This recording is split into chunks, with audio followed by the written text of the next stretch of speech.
ಶ್ರೀ ಗುರು ರಾಘವೇಂದ್ರಾಯ ನಮಃ.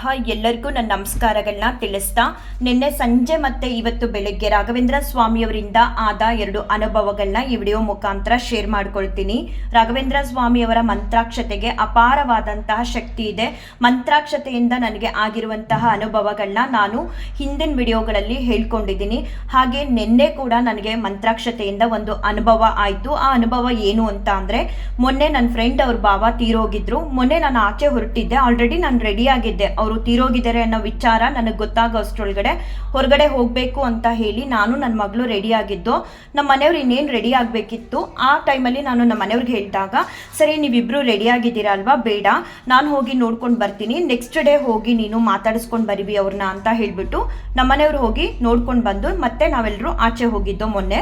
ಸರಿ ನಾನು ನಿನ್ನೆ ಬೆಳಗ್ಗೆ ಹೋಗೋಕ್ಕಾಗಲಿಲ್ಲ, ಮಧ್ಯಾಹ್ನ ಮೇಲೆ ಹೋಗೋಣ ನನ್ನ ಫ್ರೆಂಡ್ ಮನೆಗೆ ಮಾತಾಡ್ಸೋದಕ್ಕೆ ಅಂತ ಅಂದ್ಕೊಂಡೆ. ಅಷ್ಟರಲ್ಲಿ ನಮ್ಮ ಮನೆಯವ್ರು ಹೇಳಿದ್ರು, ಬೇಡ ಸಂಜೆ ಹೋಗಿವಿ ನಾನು ಬಂದಮೇಲೆ ಅಂತ ಹೇಳಿದ್ರು. ಸರಿ ನಾನು ಕೂಡ ಸಂಜೆ ಅವ್ರು ಬರೋವರೆಗೂ ವೆಯ್ಟ್ ಮಾಡ್ತಿದ್ದೆ.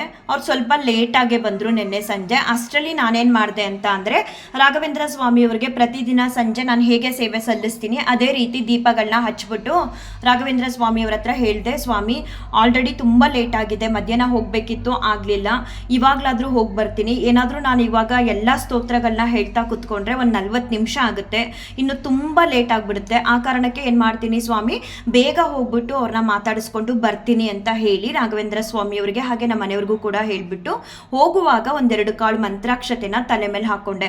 ಇತ್ತೀಚೆಗಂತೂ ನಾನು ಆಚೆ ಎಲ್ಲಿ ಹೋದ್ರೂ ಕೂಡ ಮಂತ್ರಾಕ್ಷತೆನ 1-2 ಕಾಳು ತಗೊಂಡು ತಲೆ ಮೇಲೆ ಹಾಕೊಳ್ತೀನಿ. ಇಲ್ಲ ಅಂತಂದ್ರೆ ಪರ್ಸಲ್ ಅಂತೂ ಯಾವಾಗಲೂ ಕೂಡ ಇದ್ದೇ ಇರುತ್ತೆ. ಸಂಜೆ ನನ್ನ ಫ್ರೆಂಡ್ ಮನೆ ಹತ್ರ ಹೋದಾಗ ಮನೆ ಒಳಗಡೆ ಹೋಗಾಗಿಲ್ವಲ್ಲ, ಅವರೇ ಹೊರಗಡೆ ಬಂದು ಮಾತಾಡಿಸ್ತಾ ಇದ್ರು. ಮಾತಾಡ್ತಾ ಕೂತ್ಕೋ ರಶ್ಮಿ ಕೆಳಗಡೆ ಅಂತ ಅಂದರು. ಕೂತ್ಕೊಂಡೆ. ಅವರು ಮೇಲ್ಗಡೆ ಕೂತ್ಕೊಂಡ್ರು. 2 ಸ್ಟೆಪ್ ಇತ್ತು ಮನೆ ಮುಂದೆ. ಮೇಲ್ಗಡೆ ಸ್ಟೆಪ್ಪಲ್ಲಿ ಅವ್ರು ಕೂತಿದ್ರು, ಅವರಿಂದ ಒಂದು ಸ್ವಲ್ಪ ದೂರಕ್ಕೆ ನಾನು ಕೂತಿದ್ದೆ. ಕೂತ್ಕೊಂಡು ಮಾತಾಡ್ತಾ ಇದ್ದು, ಹೇಗಾಯಿತು ನಿಮ್ಮ ಬಾವಂಗೆ, ಚೆನ್ನಾಗಿದ್ರಲ್ಲ ಅಂತ ಎಲ್ಲ ಮಾತಾಡೋ ಮಧ್ಯದಲ್ಲಿ ಸಡನ್ ಆಗಿ ನನ್ನ ಮನಸ್ಸಿಗೆ ಯಾರೋ ಹೇಳ್ದಾಗೆ ಅನ್ನಿಸ್ತು, ನೀನು ಕೂತಿರೋ ಜಾಗದಲ್ಲೇ ಬೆಳಗ್ಗೆ ಸತ್ತೋಗಿರೋರನ್ನ ಮಲಗಿಸಿದ್ದು, ಇದೇ ಜಾಗದಲ್ಲಿ ನೀನೀಗ ಕೂತ್ಕೊಂಡು ಮಾತಾಡ್ತಿದ್ದೀಯಾ ಅಂತ. ನಾನು ಹೇಗೆ ನನ್ನ ಫ್ರೆಂಡ್ ಹತ್ರ ನನಗೆ ಹಿಂಗೆ ಅನ್ನಿಸ್ತಿದೆ, ಯಾರೋ ಹೇಳ್ದಂಗೆ ಆಗ್ತಿದೆ ಅಂತ ಅವ್ರಿಗೆ ಹೇಗೆ ಹೇಳೋದು. ಆಲ್ರೆಡಿ ಅವ್ರು ಸ್ವಲ್ಪ ಬೇಜಾರಲ್ಲಿದ್ದರು. ಸಾಮಾನ್ಯವಾಗಿ ಅವ್ರಿಗೆ ಅದೊಂದು ಬೇಜಾರಂತೂ ಇದ್ದೇ ಇದೆ. ಮಂತ್ರಾಲಯಕ್ಕೆ ಹೋಗಿ ಬಂದಾಗೆಲ್ಲ ಅವ್ರ ಫ್ಯಾಮಿಲಿ ಮೆಂಬರ್ಸಲ್ಲಿ ಯಾರಾದರೂ ಕೂಡ ಡೆತ್ ಆಗೇ ಆಗ್ತಾರೆ. ಅವ್ರಿಗೆ ಆ ಮನಸ್ಸಲ್ಲಿ ಅದು ಆಳವಾಗಿ ಕೂತ್ಬಿಟ್ಟಿದೆ. ಲಾಸ್ಟ್ ಟೈಮ್ ಹೋಗುವಾಗಲೂ ಕೂಡ ನಾನು ಹೇಳಿದ್ದೆ, ಏನೂ ಆಗಲ್ಲ, ನೀವು ಈ ಥರ ಎಲ್ಲ ಅನ್ಕೋಬೇಡಿ ಅಂತ ಹೇಳಿ ಕಳಿಸಿದ್ದೆ.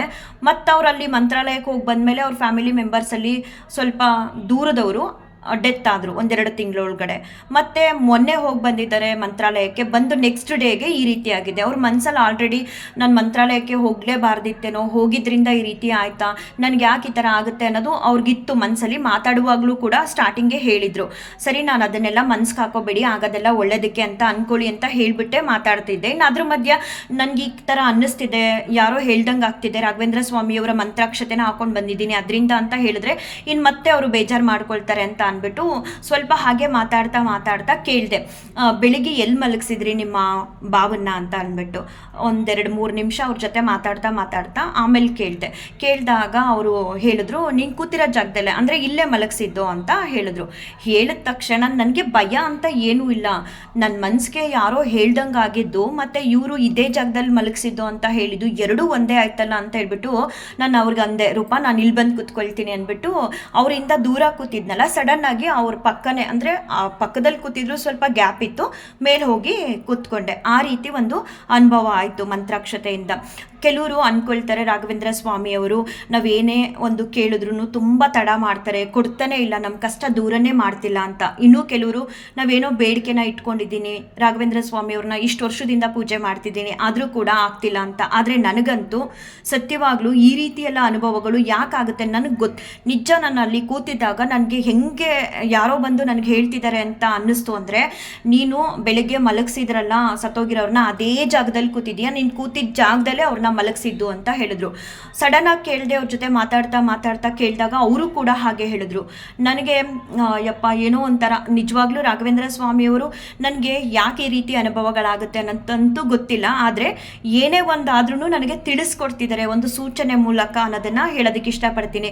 ಕಷ್ಟಗಳನ್ನೂ ದೂರ ಮಾಡ್ತಾರೆ, ನಿಮ್ಮ ಇಷ್ಟಾರ್ಥಗಳನ್ನೂ ಕೂಡ ಕರುಣಿಸ್ತಾರೆ. ತಡ ಆಗ್ಬೋದು, ಮತ್ತು ನಮ್ಮನ್ನು ಎಲ್ಲ ಸಮಯದಲ್ಲೂ ನಮ್ಮ ಮನಸ್ಸೊಳಗಡೆ ಇದ್ದು ಒಂದು ರೀತಿ ಒಳ್ಳೆಯದೇ ಆಗಲಿ ಕೆಟ್ಟದೇ ಆಗಲಿ ಆ ಸೂಚನೆಗಳನ್ನ ಕೊಡ್ತಾರೆ. ರಾಯರು ಸೂಚನೆ ಕೊಡೋದು ಸತ್ಯ, ಅದು ಸತ್ಯ ಕೂಡ ಆಗಿರುತ್ತೆ. ಅವ್ರು ಏನಾದರೂ ಒಂದು ಹೇಳಿದ್ರೆ, ಈಗ ನನಗೆ ಅನಿಸಿದ್ದನ್ನು ಅವ್ರಿಗೆ ಕೇಳಿದಾಗ ಅವರು ಇಲ್ಲ ಇಲ್ಲಿ ಮಲಗಿಸಿರ್ಲಿಲ್ಲ ಬೆಳಗ್ಗೆ ಅಂತ ಹೇಳ್ಬೋದಿತ್ತು. ಆದರೆ ಅವ್ರ ಬಾಯಿಂದ ಕೂಡ ಅದೇ ಮಾತು ಬಂತು. ಅಂದರೆ ರಾಯರು ಕೂಡ ಸೂಚನೆ ಕೂಡ ಸತ್ಯನೇ ಆಗಿರುತ್ತೆ. ಸೂಚನೆಗಳನ್ನೂ ಕೂಡ ಕೊಟ್ಟು ರಾಯರು ಕೆಲವೊಂದೊಂದು ಸಮಯದಲ್ಲಿ ನಮಗೆ ಒಳ್ಳೆಯದೇ ಆಗಲಿ ಕೆಟ್ಟದೇ ಆಗಲಿ ತಿಳಿಸ್ಕೊಡ್ತಾರೆ.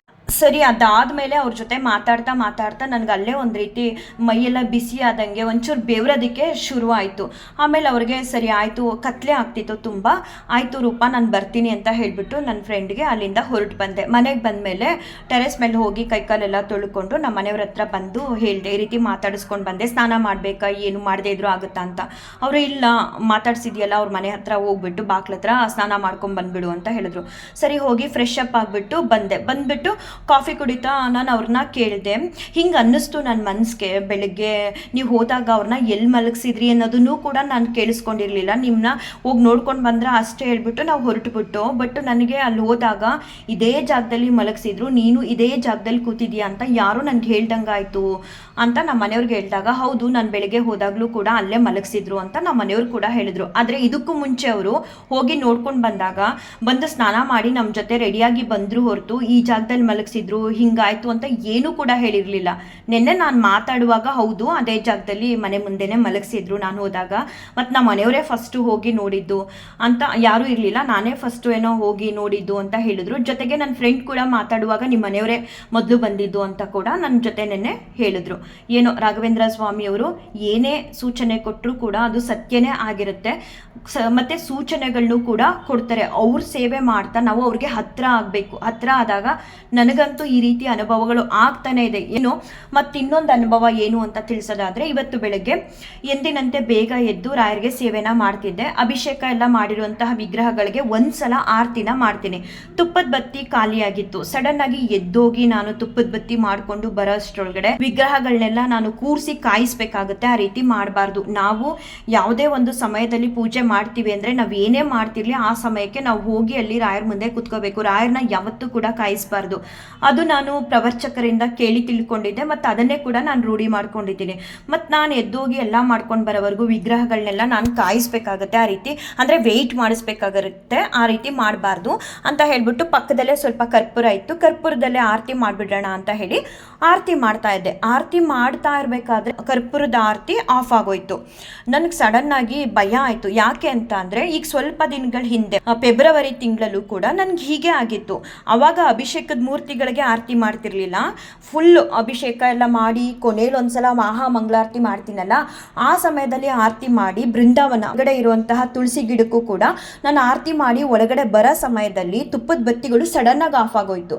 ಆಫ್ ಆಗೋದಾಗ ನನಗೆ ಏನೂ ಅನ್ನಿಸ್ಲಿಲ್ಲ. ಅಯ್ಯೋ ರಾಘವೇಂದ್ರ ಸ್ವಾಮಿಯವರು ಇದ್ದಾರಲ್ಲ ಏನೂ ಆಗಲ್ಲ ಅಂದ್ಕೊಂಡು ಮತ್ತೆ ಬಂದು ದೀಪಗಳಲ್ಲಿ ಹಚ್ಕೊಂಡು ಮತ್ತೆ ಆರತಿ ಮಾಡಿದ್ದೆ. ಅದಾದ 2 ದಿನಕ್ಕೆ ನಮಗೆ ಬೇಕಾದವರೊಬ್ಬರು ತೀರೋಗಿದ್ದಾರೆ ಅನ್ನೋದು ಗೊತ್ತಾಯಿತು. ನನಗೆ ಅವತ್ತಿನ ದಿನ ಕೂಡ ಗೊತ್ತಾಗಲಿಲ್ಲ, ಅದರ ನೆಕ್ಸ್ಟ್ ಡೇಗೆ ಗೊತ್ತಾಯಿತು. ಮತ್ತು ಅದು ನನಗೆ ಸಡನ್ನಾಗಿ ನೆನಪಾಗೋಯ್ತು. ಇವತ್ತು ಮನೆಯಲ್ಲಿ ಕರ್ಪೂರದ ಆರತಿ ಆಫ್ ಆದಾಗ, ಸ್ವಾಮಿ ಅವತ್ತೊಂದು ದಿನ ಇದೇ ರೀತಿ ಆಯಿತು, ಇವತ್ತು ಕೂಡ ಹೀಗೆ ಆಗಿದೆ. ಅವತ್ತು ಮಹಾಮಂಗಳಾರತಿ ಸಮಯದಲ್ಲಿ ತುಪ್ಪದ ಬತ್ತಿಗಳು ಆಫ್ ಆಯಿತು, ಇವತ್ತು ಕರ್ಪೂರ ಆಫ್ ಆಯಿತು. ಏನಪ್ಪ ಏನಾಗುತ್ತೋ ನನಗೆ ಗೊತ್ತಿಲ್ಲ ಸ್ವಾಮಿ. ಒಂದು ಕಡೆ ನಿಜವಾಗ್ಲೂ ಈ ಥರ ಸೂಚನೆಗಳಾದಾಗ ಭಯ ಆಗುತ್ತೆ. ಯಾರಿಗೆ ಏನಾಗುತ್ತೆ, ಏನಾಗೋಕ್ಕೋಸ್ಕರ ಈ ರೀತಿ ಸೂಚನೆ ಕೊಟ್ಟರು ರಾಯರು ಅನ್ನೋದು ಗೊತ್ತಾಗಲ್ಲ. ಸರಿ, ಆ ಕ್ಷಣಕ್ಕೆ ನಾನು ಹಾಗೆ ಹೇಳಿಬಿಟ್ಟು ನನಗೆ ಗೊತ್ತಾಗ್ತಿಲ್ಲ ಸ್ವಾಮಿ ಈ ರೀತಿ ಆಯಿತು, ನೀವೇ ನೋಡ್ಕೋಬೇಕು ಅಂತ ಹೇಳಿ ನನ್ನ ಸೇವೆನ ಕಂಟಿನ್ಯೂ ಮಾಡಿದೆ. ಕಂಟಿನ್ಯೂ ಮಾಡಿ ಎಲ್ಲ ಆದಮೇಲೂ ಕೂಡ ನಾನು ರಾಯರ ಮುಂದೆ ಕೂತ್ಕೊಂಡು, ಸ್ವಾಮಿ ಏನೋ ಒಂದು ಕೆಟ್ಟದಂತೂ ಆಗುತ್ತೆ, ಆ ಕೆಟ್ಟದ್ದು ಏನು ಅನ್ನೋದು ನನಗಂತೂ ಗೊತ್ತಿಲ್ಲ ಸ್ವಾಮಿ, ನನಗೆ ನೀನೇ ಗತಿ, ನನ್ನಪ್ಪ, ನನಗೆ ತಂದೆ ತಾಯಿ ಬಂಧು ಬಳಗ ಎಲ್ಲವೂ ನೀವೇ. ನಿಜವಾಗ್ಲೂ ಇದನ್ನು ನಾನು ಫೇಕಾಗಿ ಹೇಳಲ್ಲ. ಅಂತರಾತ್ಮ ಅಂತ ಇದೆಯಲ್ಲ, ಅಂತರಾತ್ಮದ ಆಳದಿಂದಲೂ ನಾನು ರಾಘವೇಂದ್ರ ಸ್ವಾಮಿಯವರೇ ಸರ್ವಸ್ವ ಅಂತ ತಿಳಿದು ಅವ್ರ ಸೇವೆನ ಮಾಡ್ತಾ ಇದ್ದೀನಿ. ಎಷ್ಟೋ ಬಾರಿ ನಾನು ರಾಯರಿಗೆ ಹೇಳ್ತೀನಿ, ಸ್ವಾಮಿ ನಾನು ಹೇಳ್ತಿರೋದೇನು ಫೇಕ್ ಇಲ್ಲ, ನೀವು ಬೇಕಾದರೆ ನೋಡ್ಬೋದು ನಿಮ್ಮ ದಿವ್ಯ ದೃಷ್ಟಿಯಿಂದ. ನಿಜವಾಗ್ಲೂ ನನಗೆ ತಂದೆ ತಾಯಿ ಬಂಧು ಬಳಗ ಸಕಲ ಸರ್ವವೂ ನೀವೇ ಸ್ವಾಮಿ, ನಿಮ್ಗಿದು ಅರ್ಥ ಆಗುತ್ತಲ್ವಾ ನಾನು ಫೇಕಾಗಿ ಹೇಳ್ತಿದ್ದೀನ ಅಥವಾ ನನ್ನ ಅಂತರಾತ್ಮದಿಂದ ಹೇಳ್ತಿದ್ದೀನ ಅಂತ ಎಷ್ಟೋ ಬಾರಿ ನಾನು ರಾಘವೇಂದ್ರ ಸ್ವಾಮಿಯವ್ರನ್ನ ರೇಗಿಸ್ತಿರ್ತೀನಿ. ಹೀಗೆ ಬೆಳಗ್ಗೆ ಕೂತ್ಕೊಂಡು ಈ ಥರ ಎಲ್ಲ ಮಾತಾಡಿ, ಕಾಪಾಡು ತಂದೆ, ನನಗೆ ನೀನೇ ಎಲ್ಲ, ಯಾರಿಗೂ ಏನೂ ತೊಂದರೆ ಆಗಬಾರ್ದು ಅಂತ ಹೇಳಿಬಿಟ್ಟು ನನ್ನ ಸೇವೆನ ಮುಗಿಸ್ಕೊಂಡು ಮನೆ ಕೆಲಸ ಎಲ್ಲ ಮಾಡಿಕೊಂಡು ಮಧ್ಯಾಹ್ನ ಸ್ವಲ್ಪ ಹೊತ್ತು ಮಲ್ಗೋಣ ಅಂತ ಹೇಳಿ ಮಲ್ಗೆದ್ದೆ. ಅಷ್ಟರಲ್ಲಿ ನಮ್ಮ ಚಿಕ್ಕಮ್ಮ ಒಬ್ಬರು ಫೋನ್ ಮಾಡಿದ್ರು. ಸಡನ್ ಆಗಿ ಏನಕ್ಕೆ ಇವ್ರು ಫೋನ್ ಮಾಡ್ತಿದ್ದಾರಲ್ಲ ಅಂತ ಹೇಳಿಬಿಟ್ಟು ಫೋನ್ ರಿಸೀವ್ ಮಾಡಿ ಮಾತಾಡಿದೆ. ಆವಾಗ ಅವ್ರು ಹೇಳಿದ್ರು, ನನ್ನ ಸ್ವಂತ ಬಾಬಾ ಇದ್ದಾರಲ್ಲ, ನಮ್ಮ ಅಕ್ಕ ಅವರ ಗಂಡ, ಅವರ ಅಣ್ಣ ತೀರೋಗಿದ್ದಾರೆ ಅಂತ. ನನಗೆ ಒಂದು ರೀತಿ ಶಾಕ್ ಅಂದರೆ ಶಾಕು. ಸಡನ್ನಾಗಿ ಬೆಳಗ್ಗೆ ಕರ್ಪೂರ ಆರತಿ ಮಾಡುವಾಗ ಆಫ್ ಆಯ್ತಲ್ಲ, ಅದೇ ನೆನಪಿಗೆ ಬಂತು. ಹೌದಾ ಆಂಟಿ, ನನಗೆ ಗೊತ್ತಿರಲಿಲ್ಲ ಏನಾಗಿತ್ತು ಏನು ಅಂತ ಎಲ್ಲ ಕೇಳ್ಕೊಂಡೆ. ಆಗ ಅವ್ರು ಹೇಳಿದ್ರು, ಹೀಗೆ 2 ಗಂಟೆಲಿ ತೀರೋಗಿದ್ದಾರೆ, ನೀನು ಅವ್ರ ಸ್ಟೇಟಸ್ ಏನು ನೋಡಿಲ್ಲ ಅಂತ ಅನ್ಸುತ್ತೆ, ವಾಟ್ಸಪ್ಪಲ್ಲಿ ನೋಡಬೇಕಾದ್ರೆ ನಾನು ನೋಡಿ ಫೋನ್ ಮಾಡಿದ್ದೆ ನಿಮ್ಮ ಭಾವನಿಗೆ. ಆಗ ಹೇಳಿದ್ರು ಈ ರೀತಿ ತೀರೋಗಿದ್ದಾರೆ, ಹುಷಾರಿರಲಿಲ್ಲ ಅಂತ ಅಂದ್ಬಿಟ್ಟು ನನಗೆ ನಮ್ಮ ಚಿಕ್ಕಮ್ಮ ತಿಳಿಸಿದ್ರು. ಅವ್ರ ಜೊತೆ ಮಾತಾಡಾದ್ಮೇಲೆ ಅನ್ಕೊಂಡೆ, ರಾಘವೇಂದ್ರ ಸ್ವಾಮಿಯವರು ಬೆಳಿಗ್ಗೆ ಕರ್ಪೂರದ ಆರತಿ ಆಫ್ ಮಾಡೋದ್ರ ಮೂಲಕ ಇವತ್ತು ನಿನಗೆ ಸಂಬಂಧಪಟ್ಟವರು, ನಿಮ್ಮ ಸಂಬಂಧಿಕರೊಬ್ಬರು ತೀರೋಗ್ತಾರೆ ಅನ್ನೋದನ್ನು ತೋರಿಸ್ಕೊಟ್ರು. ಆದರೆ ಯಾರು ಏನು ಅನ್ನೋದನ್ನು ತಿಳಿಸ್ಕೊಡ್ಲಿಲ್ಲ. ಏನೋ ಒಂದು ಕೆಟ್ಟದ್ದಂತೂ ಆಗುತ್ತೆ ಅನ್ನೋದನ್ನು ಸೂಚನೆ ಕೊಟ್ಟರು. ಹಾಗೆ ಆಯ್ತಲ್ಲ, ನಮ್ಮ ಭಾವ ಅವರ ಸ್ವಂತ ಅಣ್ಣ ತೀರೋದ್ರಲ್ಲ ಅಂತ ಅಂದ್ಕೊಂಡೆ.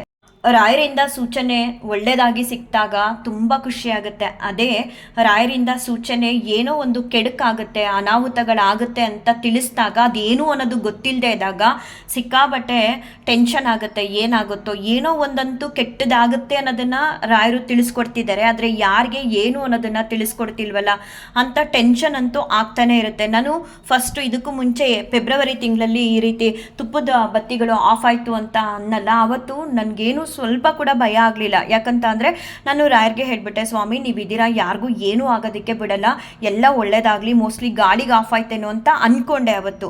ಆದರೆ ಮತ್ತೆ 1-2 ದಿನ ಆದಮೇಲೆ ಹೀಗೆ ನಮಗೆ ಬೇಕಾದವರು ಒಬ್ಬರು ತೀರೋಗಿದ್ದಾರೆ ಅನ್ನೋದು ಗೊತ್ತಾದ ಮೇಲಿಂದ ದೇವ್ರ ಮನೆ ಒಳಗಡೆ ಏನೇ ಆದರೂ ಒಂದು ರೀತಿ ಆತಂಕ ಆಗ್ತಿರುತ್ತೆ. ರಾಯರು ಕೊಡೋ ಸೂಚನೆಗಳು ಸತ್ಯವಾಗ್ಲೂ ಸತ್ಯ ಆಗೇ ಆಗುತ್ತೆ. ಒಳ್ಳೆ ಸೂಚನೆಗಳನ್ನ ತೋರಿಸಿದ್ರೆ ಅದು ಒಳ್ಳೇದಾಗುತ್ತೆ, ಕೆಟ್ಟ ಸೂಚನೆಗಳನ್ನ ತೋರಿಸಿದ್ರೆ ರಾಘವೇಂದ್ರ ಸ್ವಾಮಿಯವರು ಅದು ಕೆಟ್ಟದ್ದೇ ನಡೆಯುತ್ತೆ. ರಾಘವೇಂದ್ರ ಸ್ವಾಮಿಯವರು ಬೇಕು ಅಂತ ನಮಗೆ ಕೆಟ್ಟ ಸೂಚನೆಗಳನ್ನ ತಿಳಿಸಲ್ಲ.